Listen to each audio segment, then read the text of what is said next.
You think European air rifles are locked behind a price tag you'll never touch. You think a cold hammer-forged barrel means selling your truck to afford it. Wrong. Right now, while you're watching this, 5 PCP air rifles are sitting on shelves in Spain, in Germany, in the UK, getting ignored. Ignored because of one word on the price tag: cheap. But look under that synthetic shell, and you're looking at hardware borrowed straight off guns that cost 3 times as much. BSA barrels, Lothar Walther steel, self-regulating valves tuned down to the millisecond. This is not a compromise. This is a hostile takeover. And if you're still dropping $1,000 just to get European accuracy, you're getting robbed, plain and simple. Stick around, because rank 5 alone is about to wreck your entire budget plan. And number 1 is going to make you hit replay. Number 5 on this list. And this one's for the shooter who actually cares what the wood grain feels like under his palm. This is the Cometa Orion. Comes in the SPR and SH trims. Built in Spain. And it'll run you somewhere between 500 and 600 euros. Here's the deal. This is about as far up the budget ladder as you can climb before you start rubbing shoulders with the exotic stuff. Under that shroud sits a massive 225cc air cylinder, topped off to 200 bar. Now here's the mechanic's insight. Cometa didn't bother dropping a true regulator into this thing. Instead, they played a balancing act between the hammer spring tension and the valve return spring, tuning both so precisely that the velocity curve comes out looking almost regulated anyway. Just through old-fashioned steel-on-steel engineering, no fancy electronics required. But listen, here's your deal breaker. Because there's no true regulator inside, your shot count is not locked in stone. It shifts depending on how hard you're pushing the power curve. If you need an exact number tattooed on your brain before every hunt, that variability might drive you up the wall a little. Pull the trigger and the cycle breaks clean, like a knuckle popping under pressure. Sharp, final, no mush to it at all. The SH version wears a Monte Carlo-style woodstock with an adjustable cheek piece. And let me tell you, an adjustable cheek piece at this price point is rare as hen's teeth. Laser-cut checkering bites into your palm. The forend stretches out long enough for just about any shooting position, and Cometa already bolted on quick detach sling stud cups straight from the factory. Spits its lead through a cold hammer-forged barrel, made in-house by Cometa themselves, threaded half-inch UNF so you can hang a moderator off the end. Trigger guard and trigger blade are both solid metal. 2-stage, fully adjustable. None of that mushy plastic feel some of these budget guns suffer from. Rotary mag holds 13 to 17 rounds depending on your caliber choice. This is a rifle built by guys who care more about the trigger break than the marketing brochure. Now, hold on to that thought, because number 1 on this list takes everything the Orion does right and makes it look like a rough draft. Coming up next, number 4. Number 4, and we're climbing into more serious territory now. This is the BSA Buccaneer Pro, built, assembled, and finished entirely in Birmingham, England. This one runs closer to 700 pounds, putting it noticeably higher up the price ladder than everything else on this list. Here's the mechanic's insight, and it's a big one. Unlike the older Buccaneer generation, BSA dropped a brand new purpose-built regulator into the Pro, a true regulator, not just a tuned valve pretending to be one. Paired with what BSA calls the blast tamer system, this combination locks the air delivery down so tight that independent testing has clocked variation of under 10 feet per second across a full 10-shot string. That is regulator-grade consistency, trickling down into a rifle that still undercuts the premium tier by a wide margin. Now here's your deal breaker, and this one's financial. Every other rifle on this list keeps you comfortably under 500 pounds. The Buccaneer Pro blows past that line entirely. If you came into this video looking strictly for rock-bottom budget PCP, this rifle is going to stretch your wallet further than you probably planned. Cycle the action and you'll notice something different right away. This isn't a bolt gun anymore. BSA swapped it for a short-stroke side lever, spring-loaded, biathlon style. Pull it partway and it springs back on its own. You just finish the last inch or so by hand. It is fast and it is smooth. Pull the trigger and you get a sharp, open crack. No integrated moderator baked into this one. Just a bare 470mm cold hammer forged barrel with a 1/2-inch UNF thread waiting for you to bolt on your own can. Under the hood sits a fixed air reservoir filled to 232 bar, feeding that regulator to deliver an honestly absurd 155 shots per fill in 177 and a staggering 210 shots in 22 and 25 caliber. Numbers like that used to belong exclusively to guns costing twice this much. Trigger is a 2-stage adjustable match unit, borrowed and tuned from BSA's higher-end Scorpion and Ultra lineup. You can dial in both the weight and the length of pull. Stock comes in beechwood with stipple checkering at 7.4 pounds, or black synthetic at 7.7 pounds, both sitting on BSA's reinforced monoblock platform. Up top, a removable Picatinny rail sits stacked over the traditional dovetail, so day scopes and night vision both bolt on without extra hardware. Magazine holds 10 rounds in 177 and 22, dropping to 8 rounds in the 25 caliber version, complete with a built-in countdown display. This is BSA spending real engineering money to chase regulator-grade performance, and pricing itself right out of the budget conversation to do it. Now, real quick, before we go any further, I know some of you die-hard firearm guys are sitting there thinking PCP guns aren't real guns. Sound off in the comments if you have taken game with a rig like the one we're about to look at, because number 3 is about to make you eat those words. Number 3, and we're crossing into German engineering territory now. This is the Walther Rotex RM8. Comes in the varmint trim and the ultra-compact UC trim, built by Umarex/Walther. Street price runs between 400 and 500 pounds, roughly 600 euros. Here's the deal. If BSA and Gamo represent the Spanish-British alliance, this rifle is Germany, showing up to remind everybody what obsessive engineering actually looks like.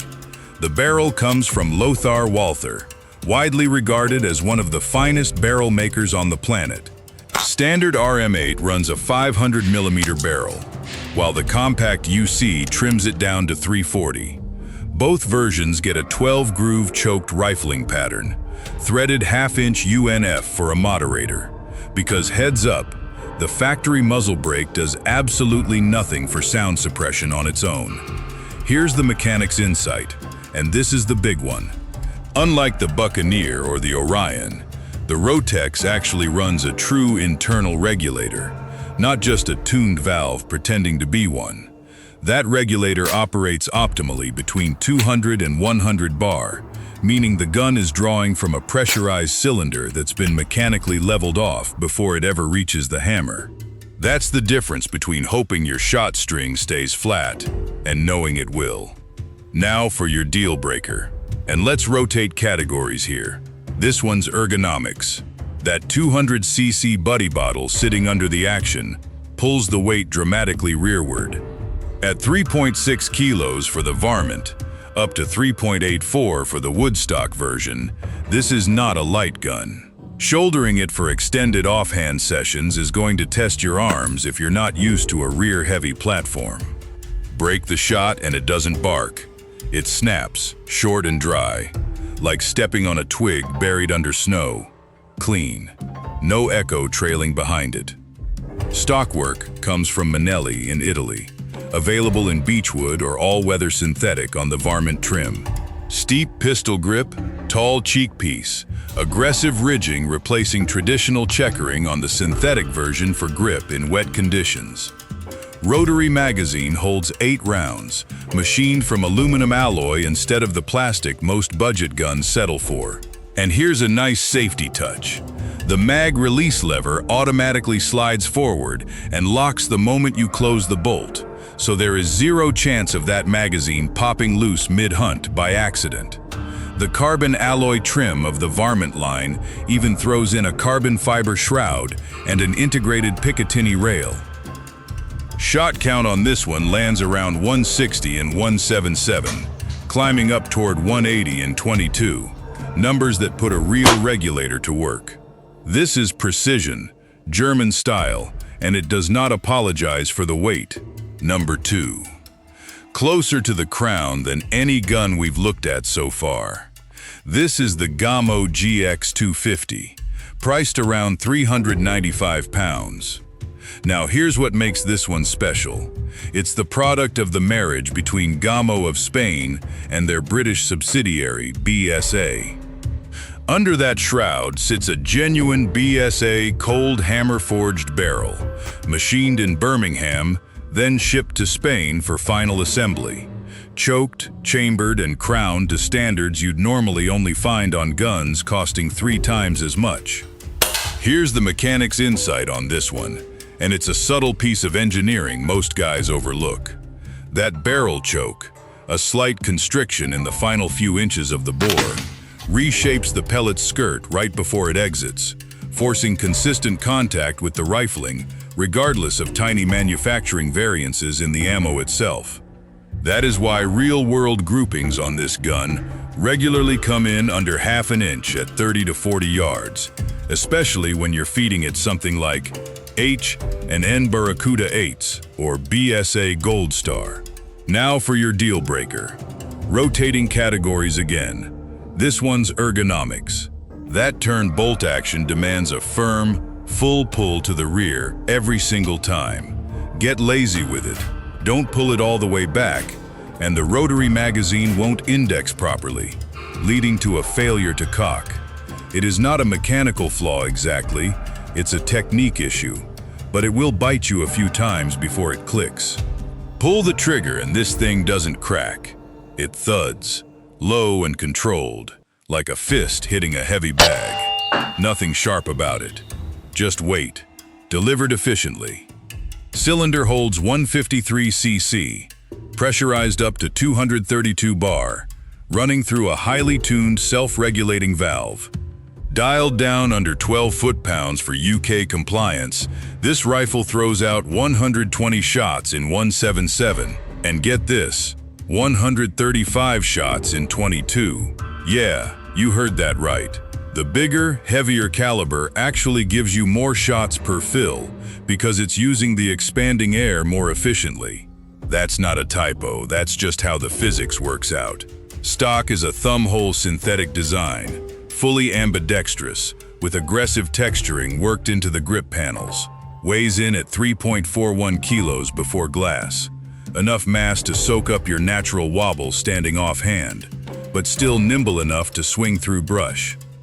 Rotary mag holds 10 rounds, and if that trigger ever feels a little stiff out of the box, most guys sort it out fast with a simple M3 by 12mm hex screw adjustment on the second stage. This is British barrel making married to Spanish assembly, and the results speak for themselves on paper and on target. But hold on, because what's coming at number 1 doesn't just beat this gun on shot count, it beats it on a system this rifle doesn't even have. Number 1. The gun that started this entire conversation. This is the Gamo Arrow. Comes in the SLT and classic trims. Built start to finish in Spain. Sets you back somewhere around 200 pounds, maybe 230 euros, putting it just north of 200 bucks.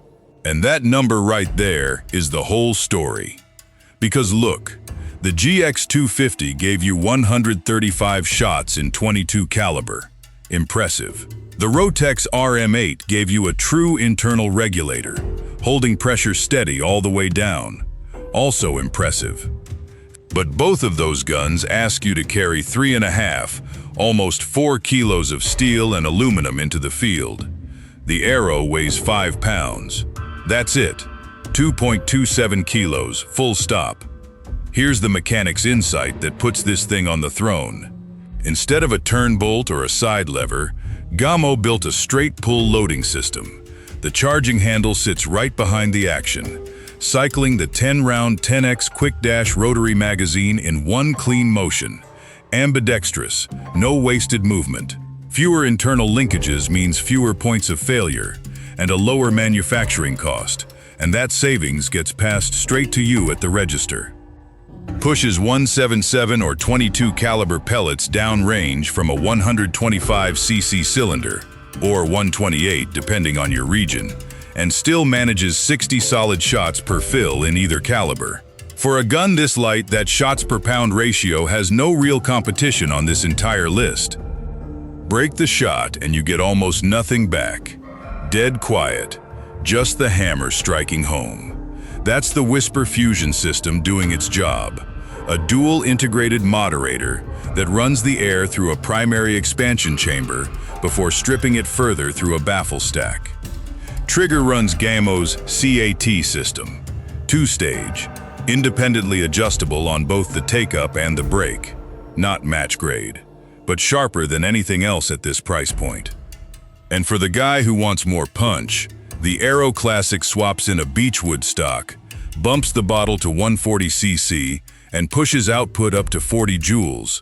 That's roughly 1,200 feet per second in 22 caliber with lightweight alloy pellets, trading some shot count, down to about 40 per fill, for serious downrange authority. The GX-250 and the Rotex both outmuscle this gun on paper, but neither one of them broke the price barrier the way the Arrow did. This is the gun that proved you don't need a heavy bottle or a fancy regulator to earn the European name on the side. You just need smart engineering and the guts to strip away everything you don't need. That's why it's number 1. 5 rifles, 5 countries, one truth nobody in the marketing department wants you to hear. The price tag on European steel just got a whole lot smaller. The excuses to keep shooting just got a whole lot smaller too. Keep your pellets dry and your aim true.